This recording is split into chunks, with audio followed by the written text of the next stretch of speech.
Good morning, students. This is again your Sita ma'am in front of you. Today we will do the 11th chapter of your history portion. As you all know that we have done the rise of small kingdoms in northern India in the previous chapter, but now we will do the rise of small kingdoms in South India. Okay, to begin with, the medieval era of 500 years, that is 700 to 1200 CE, saw some important development, and that too in South India. So many regional kingdoms had rose and fall. Ashoka's edict mentioned the three main kingdoms. What were they? They were Cholas, Pandyas, and Cheras. In this later period, the kingdoms of Chalukya and Pallavas were also the area present in Karnataka, Andhra Pradesh, Tamil Nadu, and these places.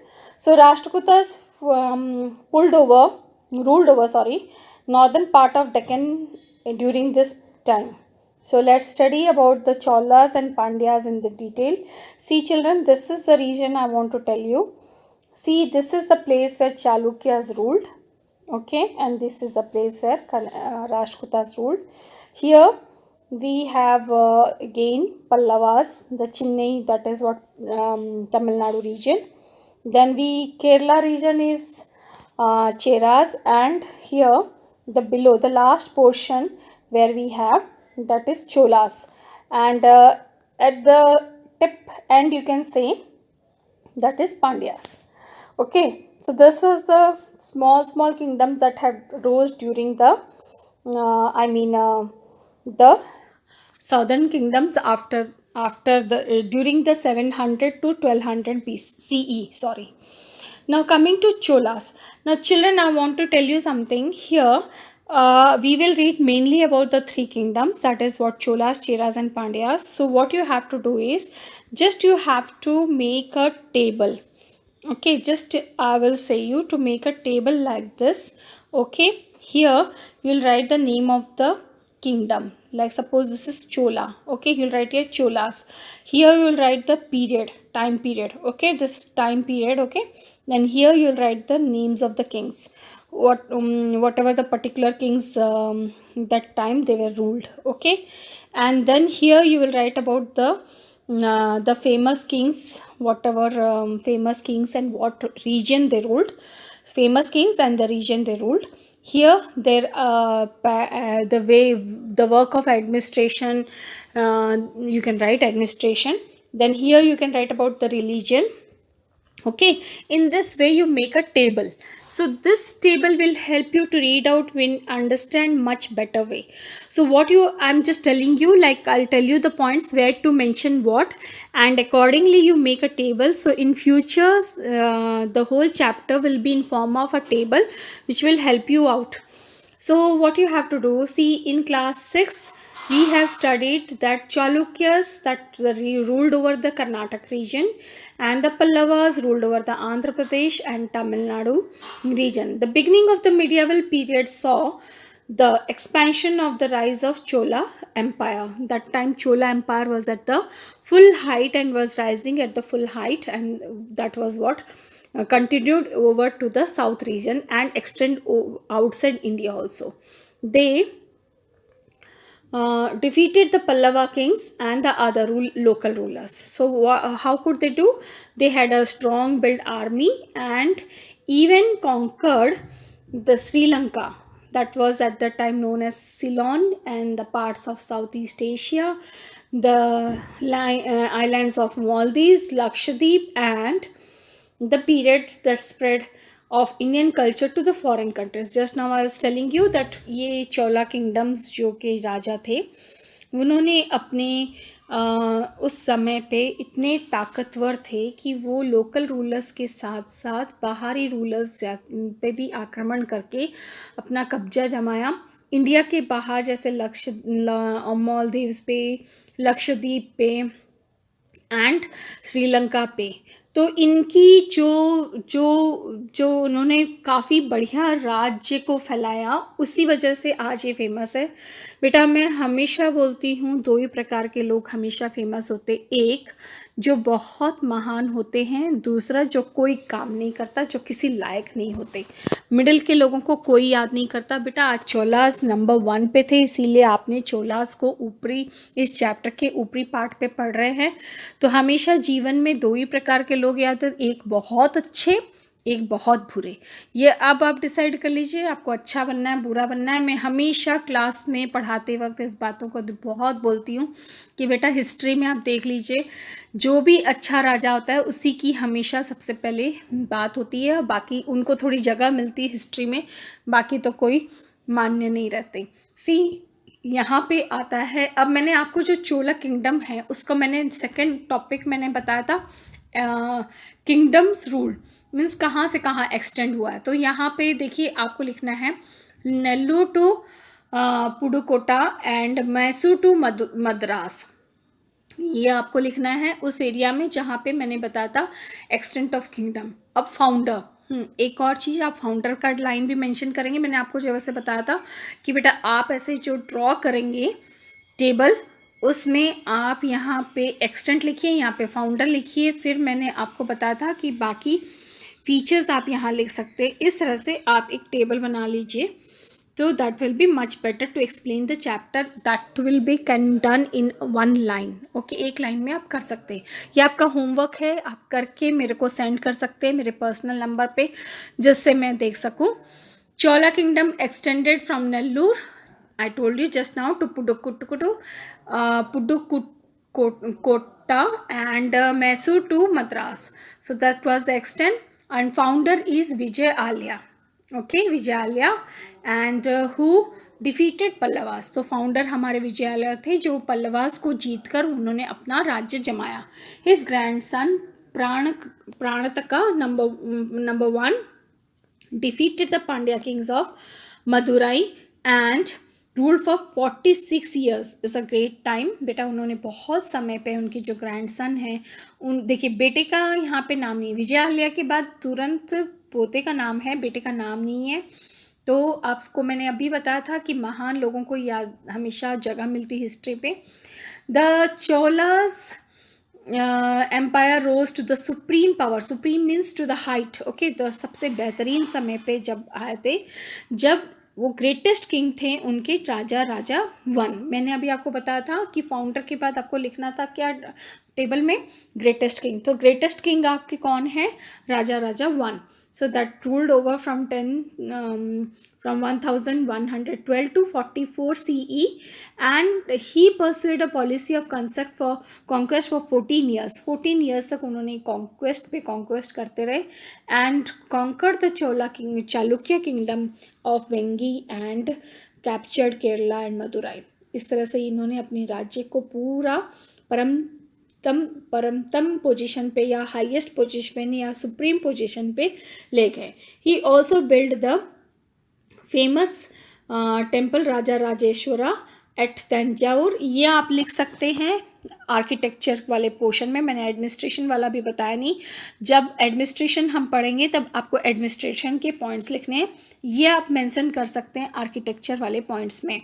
Okay, तो आपको एक table, जो बार बार मैं आपको बोल रही हूँ, ऐसे 3 आप टेबल बनाएंगे। उस टेबल में आप यहाँ पे एक नेम ऑफ द किंगडम, तो यहाँ पे चोला, तो यहाँ पे ए टाइम पीरियड, उसके बाद आपका लिखना है आगे, टाइम पीरियड के बाद क्या लिखेंगे, एक्सटेंट।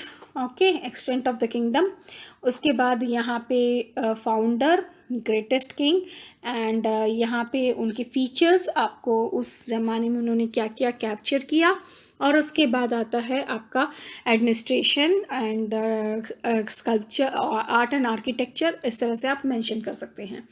सो राजा 1 उस ज़माने में बहुत फेमस राजा थे, and he was succeeded by his son Rajendra Chola. उसके बाद उनके जो बेटे थे उन्होंने भी महानता का काम किया था। 28 ईयर्स बिल्कुल पूरी तरह से रूल किया, that to over Andaman and Nicobar, Sumatra, Malaya and Pegu. ये बेटा उधर आ जाता है साउथ ईस्ट कंट्रीज़ जो हम लोग बोलते हैं, उस तरफ वाले एरिया में मैंने वीडियो भेजा था आप लोगों को, जिसमें ग्राफिकली तौर पे समझाया गया था. And he expanded his territory over the Andaman and Nicobar Islands, Sumatra, Malaya and Pegu. He defeated the Pala king of Mahipala of Bihar and Bengal. मैंने आपको बताया था, याद करेंगे जब मैंने नॉर्थ किंगडम्स पढ़ा रही थी, तो Pala kingdom Bihar and Bengal area में राज कर रहे थे. तब वहाँ पे महिपाला को हराते हुए आसाम से होते हुए आगे म्यांमार होते हुए ये आगे कैप्चर करे इंडिया के आगे बढ़े. And he took over the title of Gangai Kondai as a victory of Ganga, क्योंकि विक्ट्री पे गंगा की इस रीजन को पार करते हुए आगे बढ़े, इसलिए इनको विक्ट्री ऑफ गंगा के हिसाब से उनको टाइटल दिया गया था. What was the title given to him? Gangai Kondai, यानी उनकी लैंग्वेज की कि गंगा पे विजय पाया.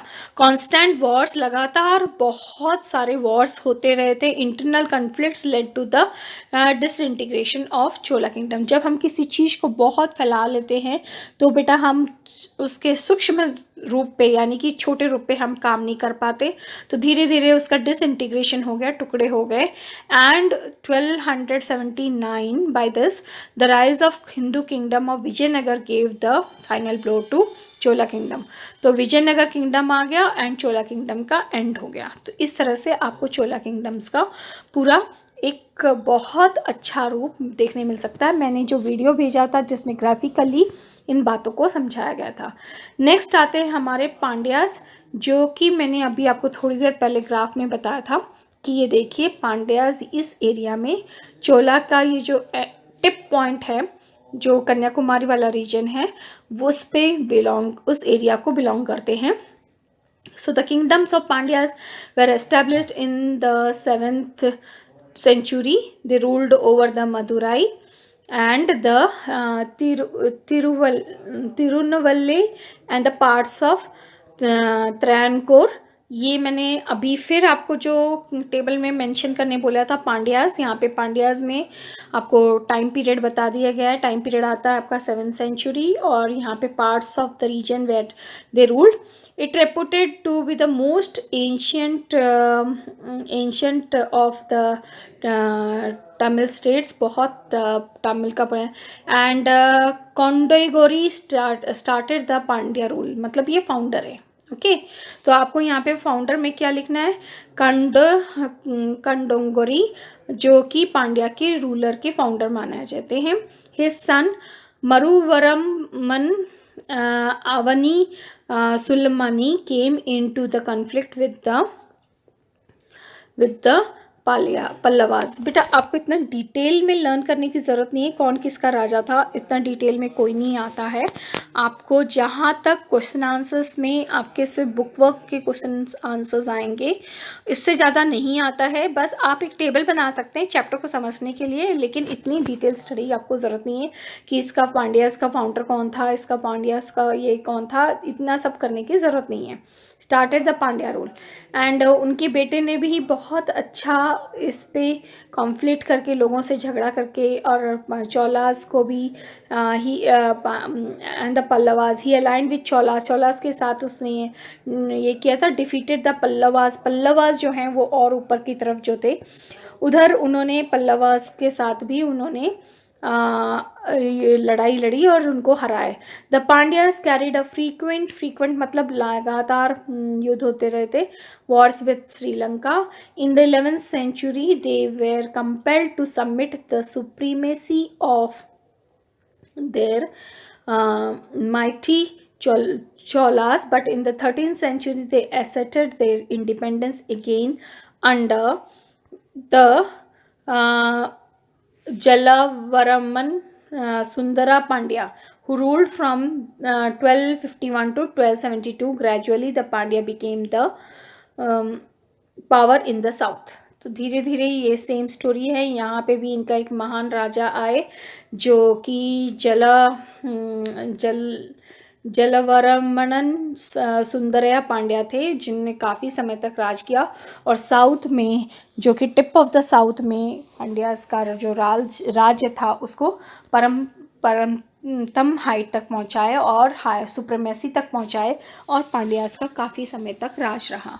Unfortunately civil war broke out. Civil war मतलब बेटा राज्य के अंदर की लड़ाई को सिविल वॉर बोलते हैं। आपस में लड़ाई बोल सकते हैं, एक छोटे छोटे सामंतस के बीच में लड़ाई हो सकती है।